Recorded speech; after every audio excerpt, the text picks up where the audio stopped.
शुक्र खुदा में रज़वी हो. Almighty Allah, by His divine grace and His mercy, has blessed us with one more year that is about to end. Tonight we will seek the crescent for the new moon, for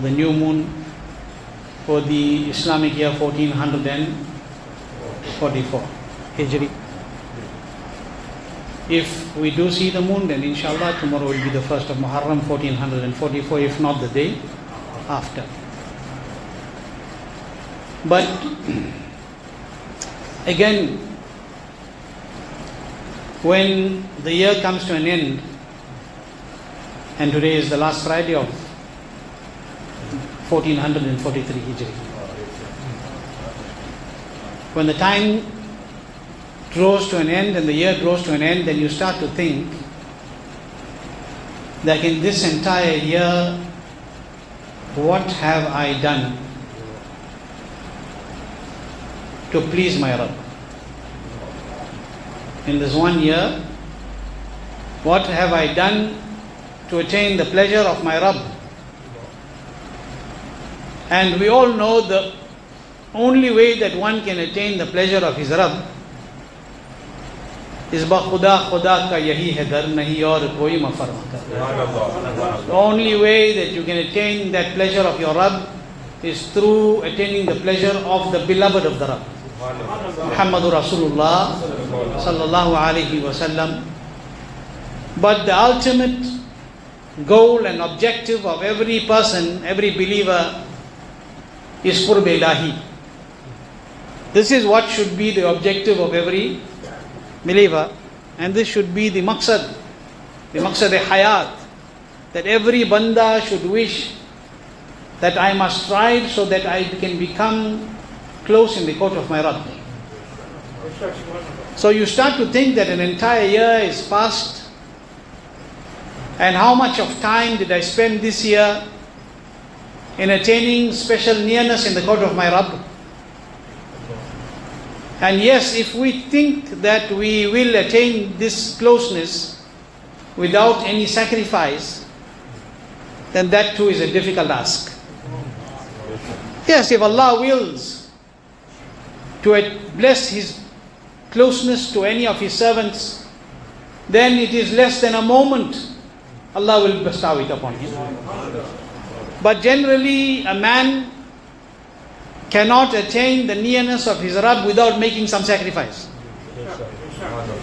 And that is why the Quran is reminding us that, oh, you who believe, fear Allah.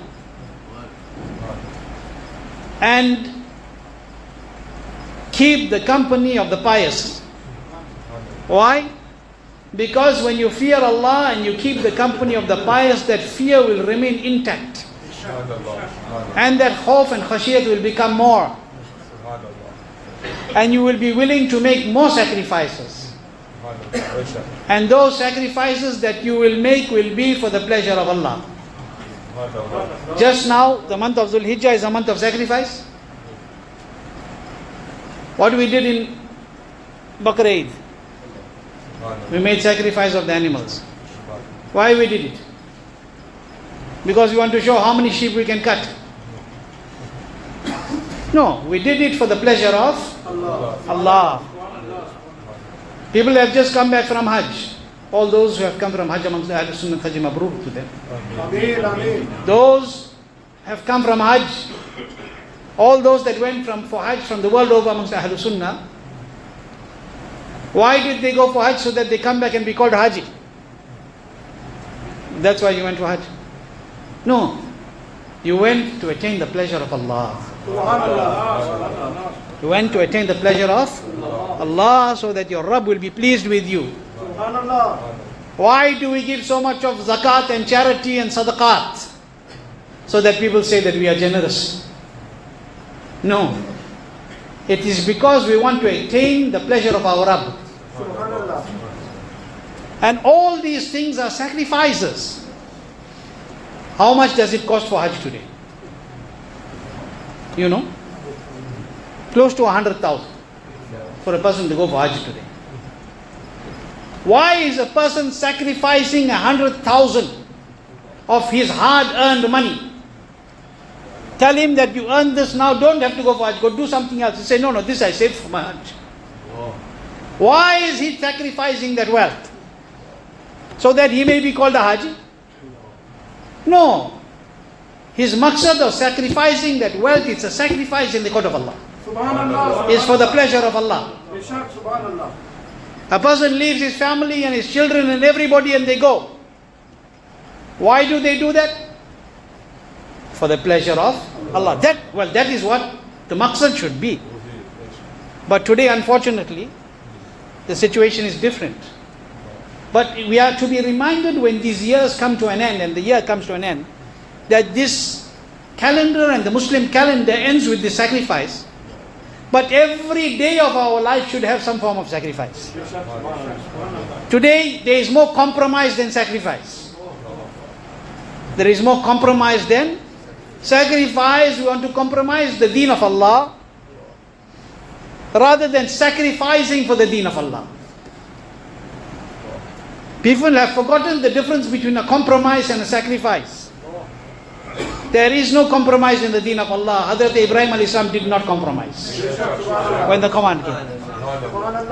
Hazrat Ismail alayhi salam did not compromise when the command came. The pious servants of Allah never compromised. What did they do?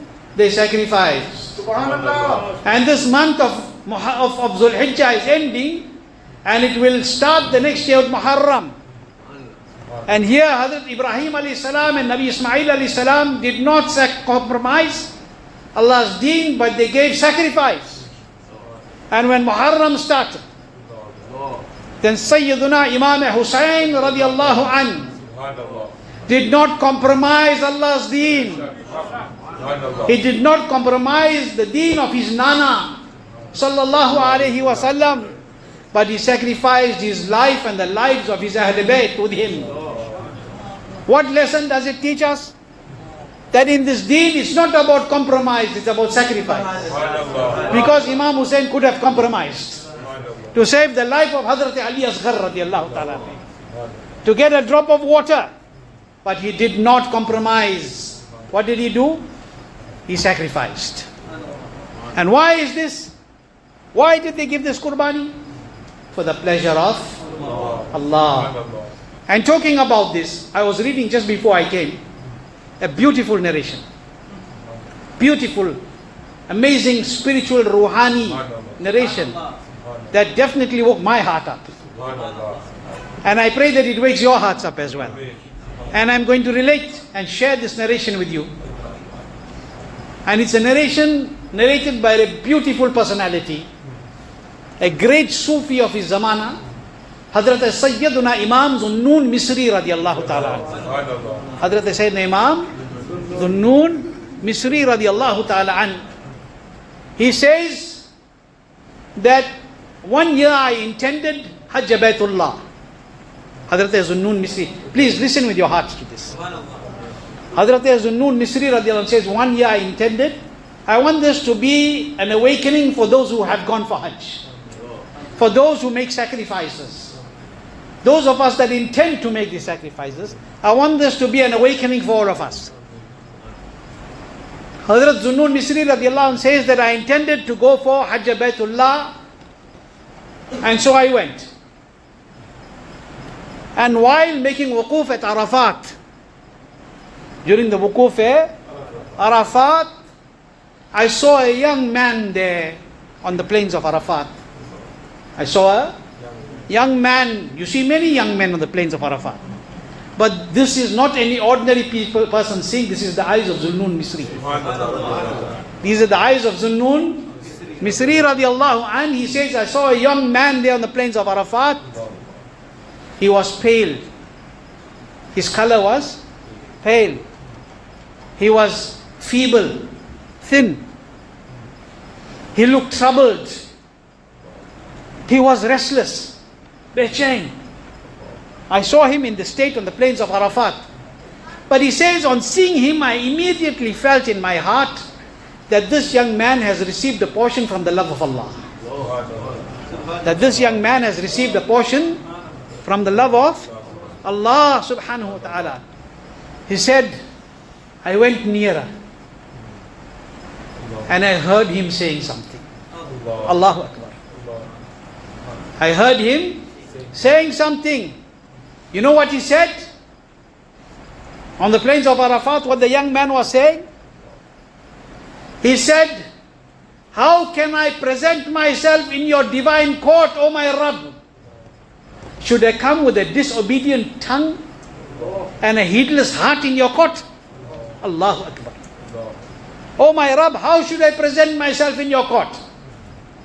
Should I come with a disobedient heart, disobedient tongue, or with a heart that is heedless? In other words, it is distant from your divine court.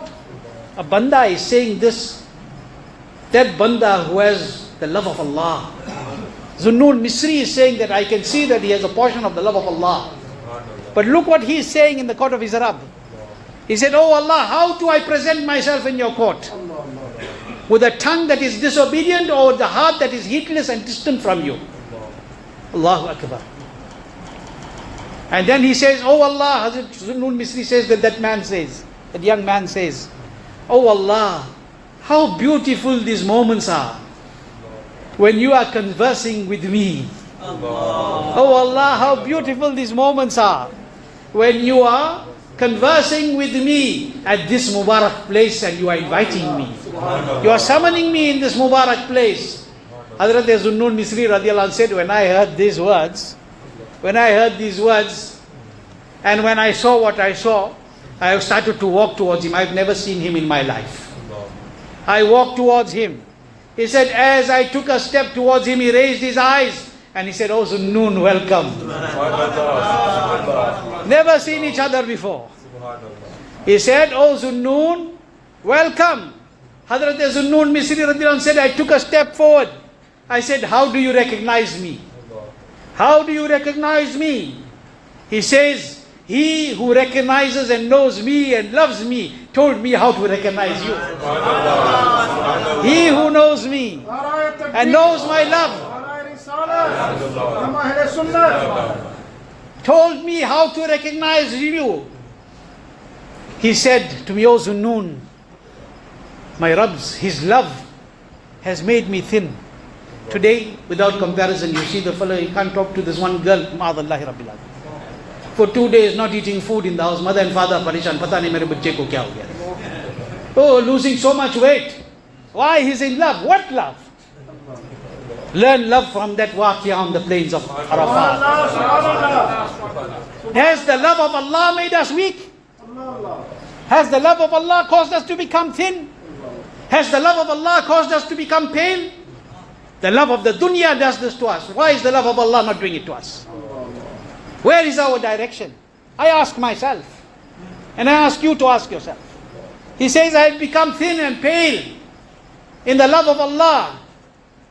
But I do not know, O Zunnun, I do not know when I will attain the success of the nearness in the court of Allah. When my Rabb, by His divine generosity, will lift the veils from me. Oh, Zunnun, I don't know when this is going to happen. Allahu Akbar. Hazrat Zunnun Misri radiallahu anh said, I went nearer to him and I said, from where have you come? From where have you come? He said, I have come from the city of the heart. I have come from the city of the heart, and my destination is the nearness of my Rabb. Allah, Allah, Allah, Allah. I have come from the city of my heart, and my destination is to be present in the court of Allah.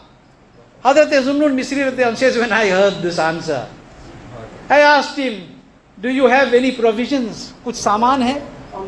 Do you have any provisions for your journey? In other words, he has come for Arafat, he's got nothing. He's coming for Hajj.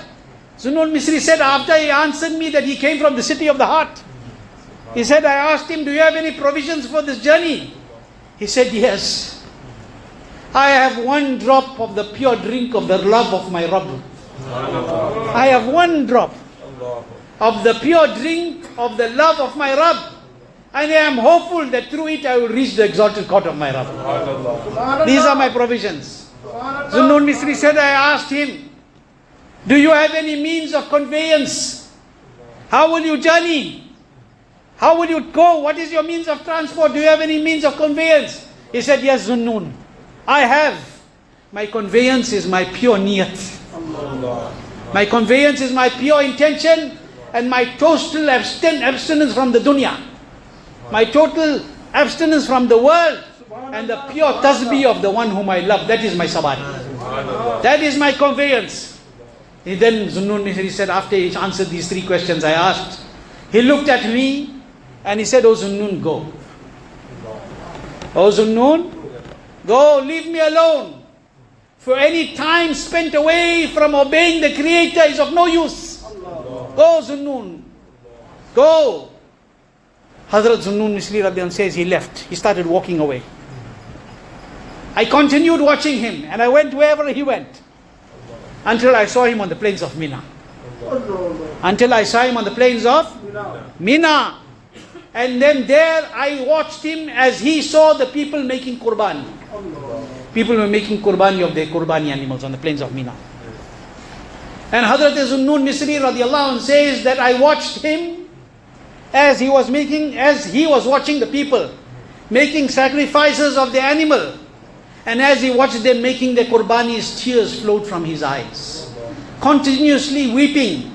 And I could see that the fear of Allah was increasing in his heart as he wept and he looked at the people making qurbani. And then he said, I heard him say, oh Allah, people are presenting their sacrifices today to attain your nearness. Oh Allah, people are presenting their sacrifices today to attain your nearness in your court. He said, oh Allah, I do not even have this. Oh Allah, I do not even have this. I only have one thing. I have a disobedient and neglectful ruh. Oh Allah, people are sacrificing their animals. Allahu Akbar. So that they may attain closeness in your court. Oh Allah, today I don't even have that. All I have is my disobedient, my weak, and my neglectful, heedless soul. Oh Allah, I am offering my soul as a sacrifice in your court. Oh Allah, they are offering animals, for they have it. I don't have it. I have my soul. Oh Allah, I am offering my soul in your court. If you have accepted it, then take it away swiftly. Allahu Akbar.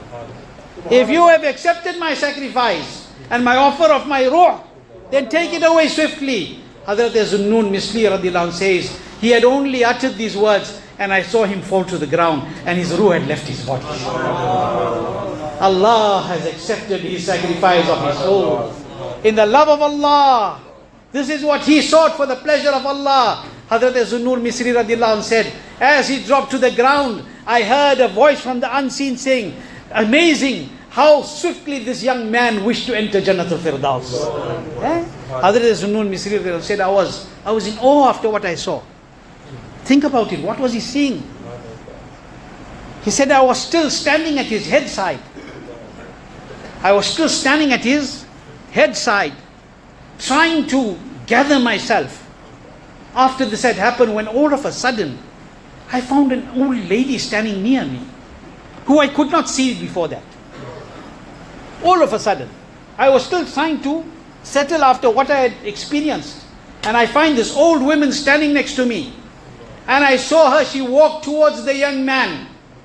She came to him with sadness and weeping. She said, congratulations to him who spent his life giving sacrifices and being loyal, and who has never been heedless from the court of Allah, his creator, and who covered himself in the libas and in the covering of obedience and spent the entire nights in the ibadat of Allah, whose nights were spent in grief and whose days were spent in illness. He said, she wept saying that, Hazrat Zunnun Misri radiallahu anh says, I said, who is this woman? I went up to her and he said, tell me, who are you? She said, I am his mother. I am his mother. She said he would spend all his life in the jungles, in the wilderness and in ibadat. We would meet only once a year at the miqat. Allahu Akbar. Allah. We would meet only once a year at the miqat when we journeyed for Hajj. And then the following year we would not see each other again. She says, oh Zunnun, this year, again I came to search for him like I would. And until I reached the plains of Arafat, I could not find him. I could not find him. And then I heard an unknown and I heard an unseen voice, the voice from the ghaib saying to me, your son has left this dunya. Your son has passed away and his soul has reached the great heights. His soul has reached the great heights. Zunnun Misri radiallahu anh, I heard the words of the mother. He says, and then I heard the mother say something. And then I heard the mother say something. She said, oh my Rabb, I give you the qasam of my nearness to you in privacy.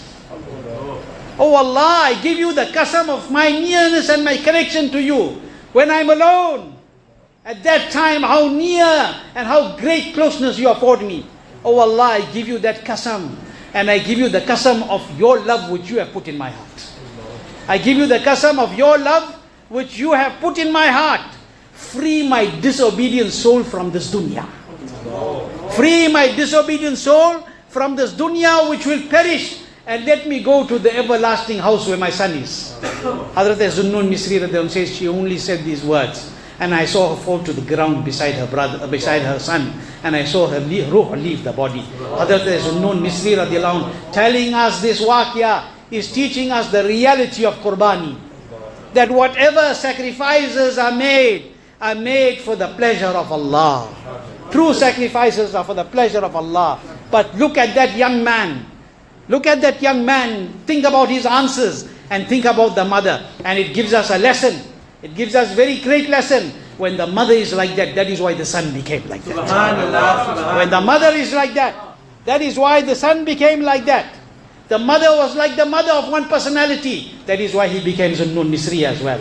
The mother of Bayezid Bustami was like that. That is why he became Bayezid Bustam. Ummul Khair Fatima was like that. That's why Shaykh Abdul Qadir became Gawsi Azam radiallahu. These are the blessings of the mother. That if the mother is pious, and if the mother is the one who leads the path of piety, then the children will follow in that path. If the mother makes sacrifices for the love of Allah, then the children will make sacrifices for the love of Allah. But if the mother spends her time in this time, day and night on social media, day and night doing all the other things, then how will your children come in the closeness of Almighty Allah? How? Tell me.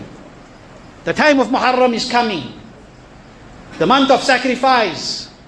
Let's open our eyes after this waqia before we understand the sacrifice of Imam Hussain radiallahu ta'ala. Think about it and make dua. Look at their du'as. What do we make dua for? Listen to their du'as. What du'as was she making? What dua was her son making? What dua are we making every day? Oh Allah, increase my finances. Oh Allah, give me a bigger house. Oh Allah, give me a better car, except anything else. Today we ask for the materialist things more. How many times in a day do you and I ask, oh Allah, give us your qurba. Oh Allah, give us your closeness through the sadaqah of your Nabi sallallahu alaihi wasallam. How many of us ask? How many of us ask for this? It is something we have to think about. And we have to reflect as this year ends, before we start the next year if Allah wills. If Allah wills, that we enter the next year. Allah give us tawfiq khair. Keep us with iman. Let us leave this world with iman. Those who are ill in our community.